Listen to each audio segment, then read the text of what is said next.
दोस्तों, जब भी हम लोगों को ये बताया जाता है कि हमारे मरीज को डायलिसिस की ज़रूरत पड़ रही है और पेशेंट को आईसीयू की नीड है और उसका किडनी फंक्शन गड़बड़ हो रहा है और हो सकता है कि आने वाले समय में उसकी डायलिसिस की ज़रूरत पड़े, इस तरीके की बातें जब हम लोगों को बताई जाती हैं हॉस्पिटल में हमारे मरीज के लिए, तब हम लोग बहुत बेचैन हो जाते हैं और हम लोग ये नहीं समझ पाते कि क्या करना चाहिए। आज हम लोग इसी के बारे में बात करेंगे कि डायलिसिस आईसीयू में क्यों होती है, इसके क्या कारण होते हैं और हमें क्या करना चाहिए।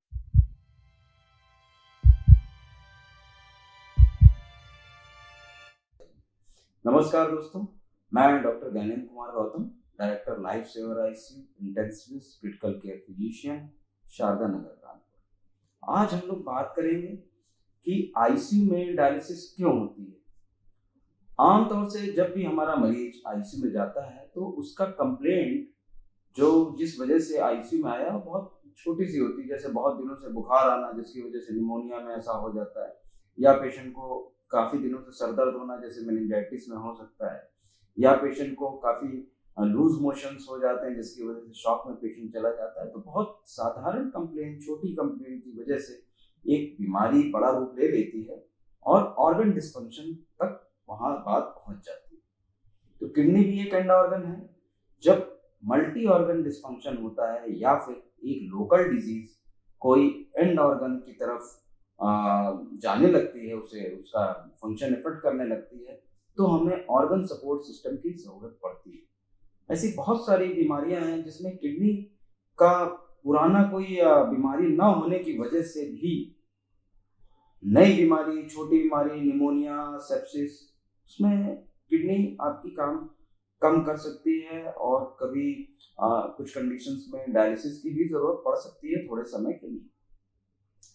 तो आइए हम लोग इसके कारण के बारे में पता करते हैं, थोड़ा-सा ज्ञान अपना बढ़ाते हैं, जिससे हम लोगों को पता लगे कि यदि हमारे मरीज को डायलिसिस की ज़रूरत है तो क्यों पड़ रही है, और यदि हमारे डॉक्टर आईसीयू के डॉक्टर ये हमको बताते हैं कि हमारे पेशेंट को डायलिसिस की ज़रूरत है, तो हम लोगों को किस तरीके से रिएक्ट करना चाहिए, हमें क्या समझना चाहिए और जो पेशेंट के लिए सही है, उस पे फ़ोकस करके हमको उसकी कंसेंट देनी चाहिए। तो दोस्तों, सबसे पहला कारण तो सेप्सिस।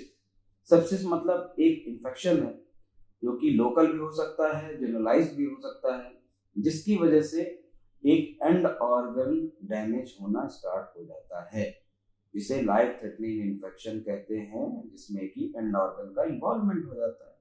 उसमें किडनी भी एंड ऑर्गन एक होती है।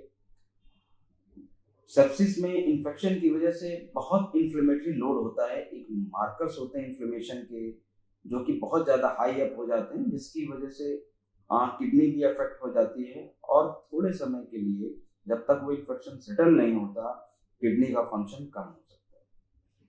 6 से 12 घंटे तक यूरिन आना बंद हो जाए या 24 घंटे तक यूरिन एकदम ना आए, तब ऐसी कंडीशन में डायलिसिस की ज़रूरत पड़ सकती है। कई ऐसे क्राइटेरियाज हैं, जैसे किडको क्लासिफिकेशन है, उसके कुछ पैरामीटर्स होते हैं। यदि वो पैरामीटर्स 24 घंटे, 12 से 24 घंटे तक यदि फुलफिल होते हैं, तो ऐसे कंडीशंस में डायलिसिस पड़ की ज़रूरत पड़ सकती है जब मेडिकल मैनेजमेंट फेल हो जाता है तो। सेप्सिस एक बहुत बड़ा कारण है और ज़्यादातर आईसीयू के एडमिशंस या फिर इसका इंसिडेंस 20% के आसपास होता है। दूसरी चीज़ पॉइजन्स। कई सारे ऐसे पॉइजन्स हैं जिसमें ड्रग्स भी शामिल हैं, जिसकी वजह से डायरेक्ट रीनल डैमेज हो जाता है। तो हम लोगों को बहुत समय से कोई दवा खा रहे हैं और बहुत दिनों से डॉक्टर्स को नहीं दिखाया, जैसे कि हम लोग आम दर्द पे दवाइयाँ, पेन किलर खाते रहते हैं और आमतौर से पूछे जाने पर यदि आप कितने दिनों से खा रहे हैं, यदि ये डॉक्टर कोई पूछता है तो कहते हैं साहब मैं 7 दिनों से खा रहा हूँ। पर वो बदल-बदल के डॉक्टर्स को खाते हैं या सेल्फ मेडिकेशन भी करते रहते हैं। मेरे एक्सपीरियंस में कई ऐसे पेशेंट आए जो कि लंबे समय से पेन किलर खा रहे हैं और लगभग उनकी किडनी नियर डैमेज की तरफ पहुंच चुकी और उनको डायलिसिस की ज़रूरत पड़ने लगी और थोड़े दिनों बाद वो डायलिसिस डिपेंडेंट हो गए। तो हमेशा ये भी ध्यान रखिए कि यदि कोई प्रिस्क्रिप्शन डॉक्टर द्वारा लिखा जा रहा है और बहुत दिनों से आप अपने आप से उस दवा को खाते जा रहे हैं विदाउट प्रिस्क्रिप्शन, तो उसमें भी फोकस करिए कि आप डॉक्टर की सलाह दोबारा लें कि हमें कौन सी दवा बंद करनी है, कौन सी खानी है।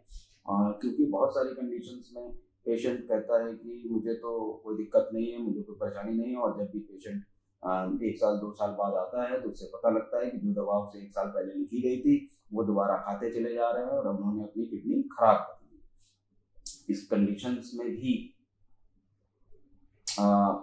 पेशेंट को डायलिसिस जरूरत पड़ सकती है। या फिर पॉइजन्स जो होते हैं जैसे कि सल्फास पॉइजनिंग, अल्फास पॉइजनिंग और भी इंसेक्टिसाइड्स पॉइजनिंग, डिटॉक्सिन टॉक्सिसिटी होती है, तो उसमें भी रीनल फेलियर होने के बहुत ज़्यादा चांसेस होते हैं। तीसरी चीज़ है कार्डियक फेलियर, कार्डियोरीनल सिंड्रोम। कोई पेशेंट हार्ट से रिलेटेड, हार्ट का कोई पेशेंट है, काफ़ी दिनों से उसका डिकम्पनसेटेड हार्ट स्टेटस चल रहा है, तो किडनी का परफ्यूजन ठीक से नहीं होता और जिसकी वजह से किडनी का फंक्शन कम हो जाता है और किडनी का फंक्शन कम होने की वजह से डायलिसिस की ज़रूरत पड़ सकती है, आईसीयू के एडमिशन की ज़रूरत पड़ सकती है। तो हार्ट के मरीज भी इस तरीके से अपना रेगुलर चेकअप कराते रहें जिससे कि कभी भी उनको हॉस्पिटल एडमिशन में डायलिसिस ज़रूरत ना पड़े।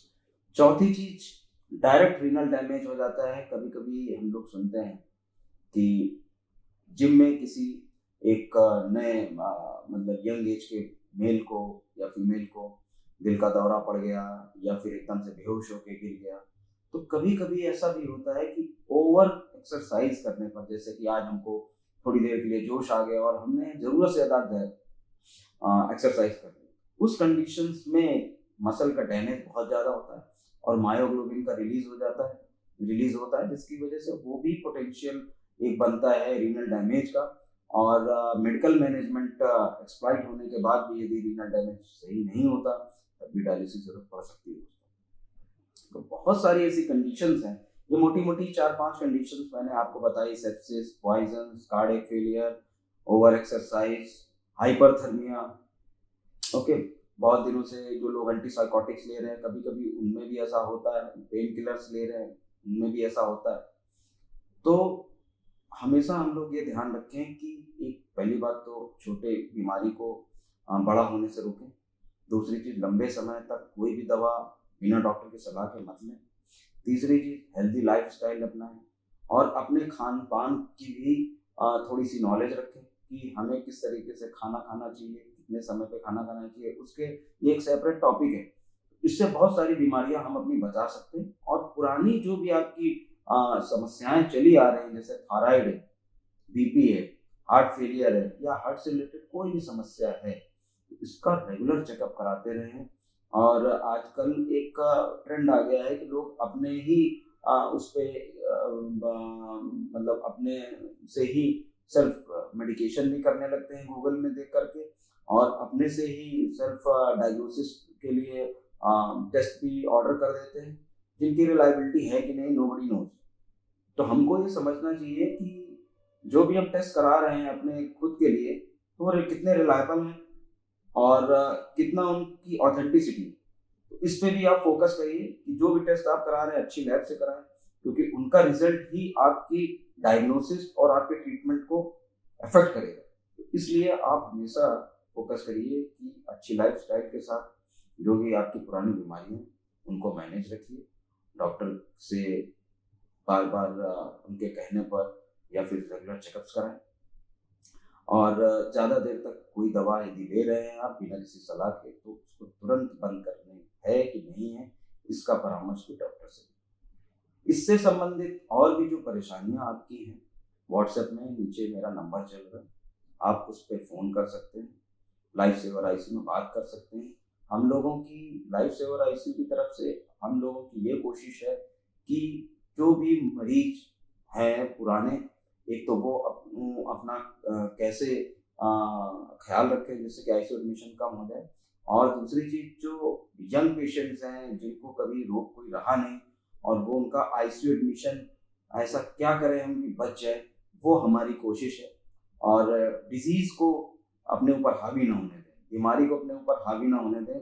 हेल्दी लाइफस्टाइल अपनाइए, अच्छा खाना खाइए, अच्छा एक्सरसाइज करिए और लिमिट में, फिजियोलॉजिकल लिमिट में अपनी चीज़ों को मेंटेन रखिए।